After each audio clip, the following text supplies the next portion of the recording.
What's good, Shellitronnn here. You can call me Shells, and I'm back again with a brand new video. And I'm gonna keep it a Bowberry biscuit. It feels real good to say the Carolina Panthers are back. NFL football is back. I ain't gonna lie to you. There was a time when I was really doubting whether or not we would get NFL football this year and whether it would be on time. We got both of those, man. So I'm really excited to be right here and getting into this very first week of the NFL season in this game between the Panthers and the Raiders. But before we do, I just want to give a quick shout out to my man, Nick Bolick, who came through and joined the roster with a channel membership at the my captain level, man, showing support. If y'all want to show support for the channel as well, you can click that join button at the bottom of this video and choose a support level that fits what you can do, man. It really does help a lot. Nick Bolick, really do appreciate you, my brother. Anyway, back to this Panthers-Raiders game. It was actually very exciting. We saw a few things that I think should be very encouraging and a few things that might have left you scratching your head like, who okayed this and why and when and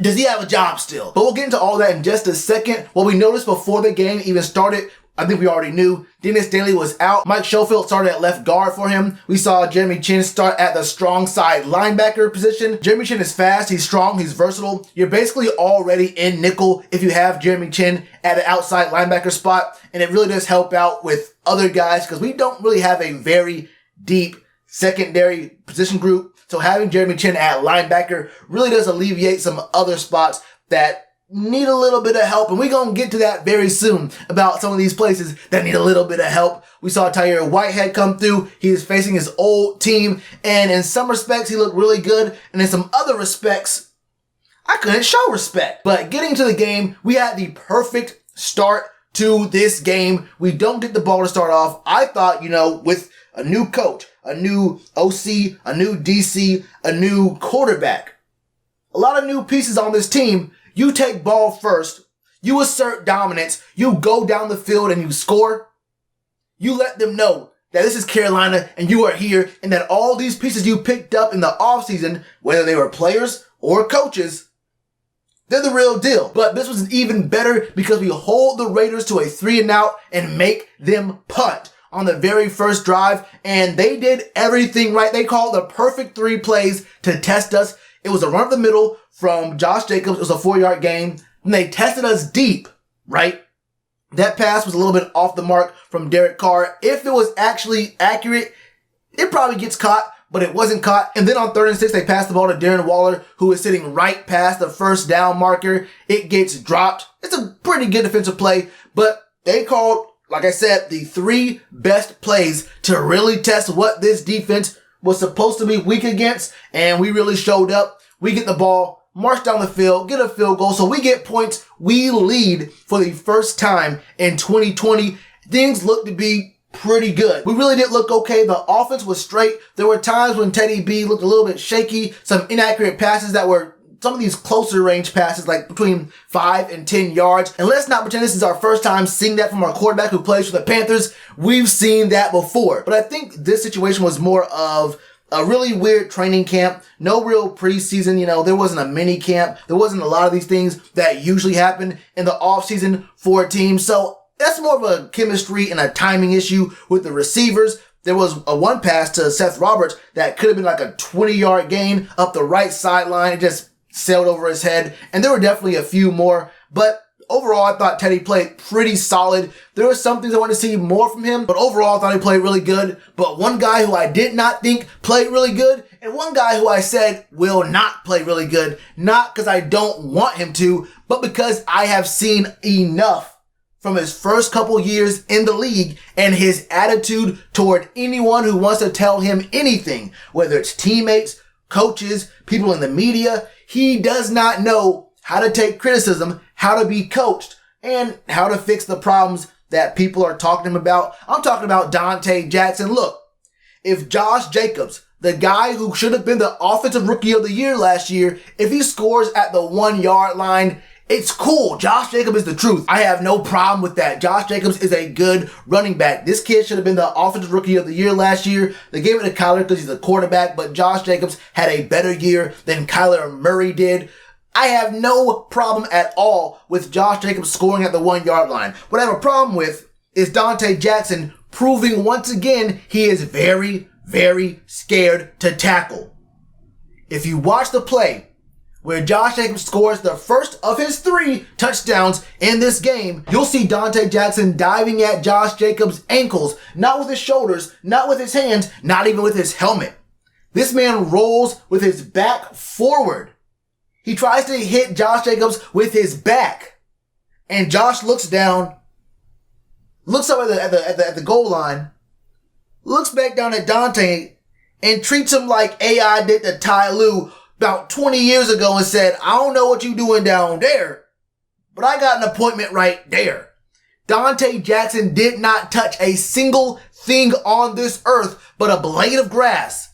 And then he came up like he was hurt, and he did not touch the field for the rest of the game. I don't know what Donte Jackson thinks he's doing. I don't know who's gassing up Donte to think that he can just play like this and keep his starting spot. I heard from coaches, teammates, fans, people who come to this channel, people who view the channel, come to my live streams and whatnot, or in the comments saying they believe in Donte. They say it's going to be a breakout year. They say he has changed. He's matured. He's much better. He's fast. I tell you this much, that last part's true. Donte is fast. All that other stuff, all those other things, I'm not so sure about. I have not seen anything in my very limited time seeing Donte in action in his 3rd season that lets me think that I'm going to get anything different than what I have been getting out of Donte at this point. Don't fall into that sunk cost fallacy, my brother. Donte Jackson is what Donte Jackson is. He's scared, and he's a blame deflector. That's all I can really say about him at this point. How to get hurt? Donte, who done it? You tell me. Who did it to you, Donte? Who hurt you? You let me know who hurt you, which player on the field touched you and hurt you, my brother, and I'll get him myself. You tell me to get him, and I got him for you, Donte. I got him. I'll pay for the plane ticket myself. I'm gonna find him. Whoever hit you and hurt you on that play, I got you, Donte. It is what it is, man. But overall, I thought the defense played pretty solid as well. I mean, look, when Josh Jacobs gets 3 touchdowns in the very first game of his 2nd year in the league, it ain't all that great. We know that our run defense has not been fixed. We have some pieces in place that can grow into fixes for the run defense. But as of right now, with the training camp and no preseason, we still have a lot of inexperienced pieces in spots where, you just gotta have some growth and experience, and maybe a couple of veteran voices here and there could have helped, because if you noticed, the Raiders offense looked real familiar. Now let me break it down for you.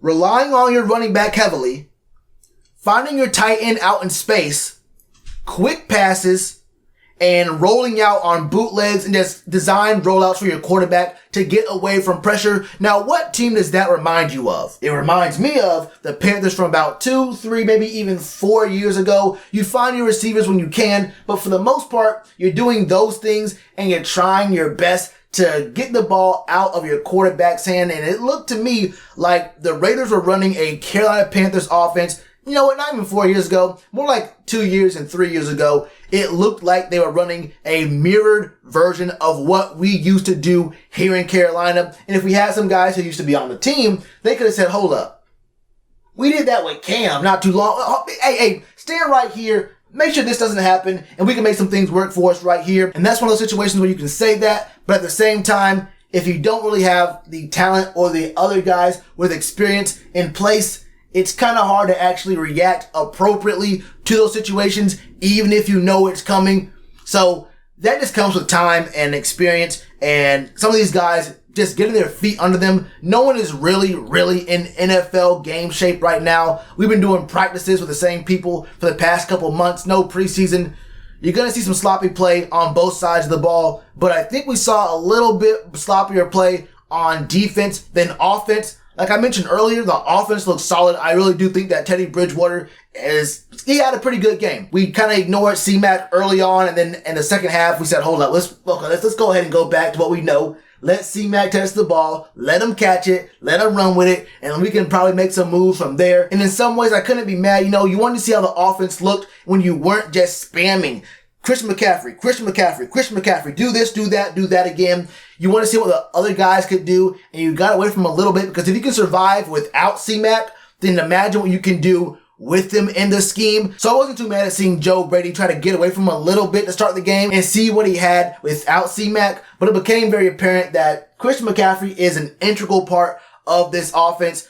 You really can't try things without him because you're just really shooting yourself in the foot just to limit test. It is what it is. Even still, outside of C-Mac, other pieces on the offense did look solid. The big three receivers, meaning DJ Moore, Curtis Samuel, and Robbie Anderson, all had at least 8 or 9 targets. Robbie showed up the biggest. He had 6 receptions for 115 yards. DJ had 4 receptions for 54. And Curtis had 5 for 38. So obviously, while the target shares were pretty even, you can't say the same about the level of production from each receiver. But I wouldn't say we're going to see this each and every week. I think depending on who we play, some guys are going to get more numbers than the others. But we will see the ball get spread out a lot, which is kind of why you don't want to really play too many guys from the Panthers in your fantasy leagues. You just don't know who's getting the ball. There's a lot of mouths to feed. And any given week, one receiver can go off and the other 2 just don't do anything, or 2 might go off and the one you start is the one who gets maybe 3 catches for 42 yards, no touchdowns. The offense is going to be fine. I kept saying that the offense is going to be fine. What we really have to worry about is this defense. Look, first of all, the D-line, I can't really give a real good analysis on the D-line. I thought that Brian Burns was flying around. He was always in the frame. He had his body near the ball and the whistle was blown, the 3 Bs. That's what you love to see out of one of these guys who flies around, who can play DE or outside linebacker. I was cool with what I saw from Brian Burns. Between Derek Brown and KK, I saw some things I liked, things I didn't. There were some inside runs that I thought these two would have probably stuffed. We can chalk it up to the Raiders' O-line just being one of the best in the league and it being early in the season. We can talk about how I did not even really notice Yetur Gross-Matos at all in this game. I ain't see him. I think he had less snaps than Stephen Weatherly, but I thought we would have seen a little bit more out of YGM in this game. I won't lie to you. I really can't remember what he did outside of one play, I think in the 3rd quarter. I'm going to look for him a little bit more in the next game, but I'm not going to lie to you. I just did not notice him at all. And you hate to see that, but it is week 1. We have time to see how he does later on in the season. So YGM, show me something, please. At the linebacker level, I think the biggest thing to take from this is that Tahir Whitehead is exactly what we thought. His run defense is good. Tahir Whitehead's run D is good. He has no business being anywhere near a blade of grass on the field. He needs to be holding a Microsoft Surface, talking to a coach or something on the sideline in obvious passing downs. He has no business on the field. No business at all on the field. If you remember my live stream before the game, I said my prediction was going to be 31-28, and the game was going to be decided on late mistakes by either our defense or their offense. And I couldn't be more right unless I came from the future and told it as I saw it. The final score was 34-30, and the game was decided on 2 big mistakes. One from Tahir Whitehead tackling Hunter Renfrow late in the game when Rhule Douglas was right behind him. And Rhule Douglas had a game. Rhule Douglas showed that he wanted to play since Donte just doesn't like NFL football anymore. He likes collecting checks. He likes running on the track or something. Hey, he should go, hey, the Olympics ain't this year. You have time to make the Olympics, my brother. You can do that. Because hitting players and playing the ball are 2 things you don't like to do, Donte. But Rhule Douglas looked good. But Tahir Whitehead, just horrible plays and coverage. You don't want him on the field. Shaq Thompson, $54 million, 4 years. I like Shaq Thompson. Do I think he's worth $13.5 million per year? I'll let Marty Herney tell you that story. Jeremy Chinn was almost always in the frame when a player was being tackled, whether it's him, someone else. Love what I saw from Jeremy Chinn. Trey Boston's still out there headhunting, but I really can't even put him in the top 5 things I have a problem with on this defense. Troy Pride, he was in position. Troy Pride was out there playing his heart out. But the thing is, I don't know if he's NFL strong yet. He was in position, but he was getting moved around. He just, I don't know. I don't think he's that strong right now. He would get pushed back very easily. I like what I'm seeing technique-wise and what he's doing with his head, but you gotta get a little bigger. You gotta get some weight to you. This is the NFL. These boys is strong, okay? Like Jameis said, these boys is strong. But I'm getting a little off track from my original point, which was late game decision-making, late game mistakes that were game-breaking. The Tahir Whitehead defensive pass interference against Hunter Renfrow was game-breaking. And then, not too much later, the Panthers go on a great drive. I would say probably one of the more impressive drives of the game. Outside of that 75-yard catch by Robbie Anderson, that was a good one. That was a good one, right? A quick little drive, real nice. Especially for it being in the fourth quarter. We had a very clutch drive right there. Then Tyre Whitehead happened. And then, I'm not sure who I should really blame for this. Do I blame Matt Rhule for being the head coach and saying, okay, let's go ahead and put the game in the hands of a fullback. But not just any fullback, a fullback who has only had one touch previous to this play in the waning seconds of the fourth quarter when we're down 4 points, 4th and 1. We want to put the ball in this fullback's hand. This is going to be his second total carry of the football game. 60 minutes of play, less than around 30 seconds left in this game. Let's give him his second carry of the game right here, right now. Or do I blame Joe Brady? This is a guy, don't forget, who signed a contract extension with LSU right before Matt Rhule went and got him because he wanted his money. I think it was pretty clear Joe Brady was not going to stay. It was pretty obvious Joe Brady was coming to the pros. It was going to happen, right? So he got his money from LSU and said, you're going to have to buy me out of this contract, which is going to put even more money on my plate because you got to pay me the big bucks, you feel me? You got to make it worth my while. And you do not bring Joe Brady in for that amount of money to second guess and micromanage and say, I'm not sure, Joe. Maybe we should do something else. You bring Joe Brady in and you trust him. So can I actually blame Matt Rhule for that play call? Do I have to just say that was probably a Joe Brady call? I'm not exactly sure what the dynamic is in that front office, in those coaching meetings and whatnot. I'm going to assume for me that was a Joe Brady call, and I gotta respect Matt Rhule for not overriding it. You say, I brought you in for a reason. The team paid this money for you for a reason. If someone's gonna make a call on offense in the last seconds on the fourth quarter, I'm gonna have to trust what Joe Brady says to me is what he believes is a winning play. If I'm Matt Rhule, if I'm a fan, and I am, I'm gonna say, Joe Brady, this is not college, my brother. You do not put the game in Alex Armah's hands with less than 30 seconds left in the game. No, sir. You have Christian McCaffrey. You know who that guy is? Quick slant to DJ Moore. Quick slant to Curtis Samuel. Quick slant to Robbie Anderson. You ever heard of Ian Thomas? 2 targets, 2 catches, 16 yards. He actually played more snaps than Chris Manhertz.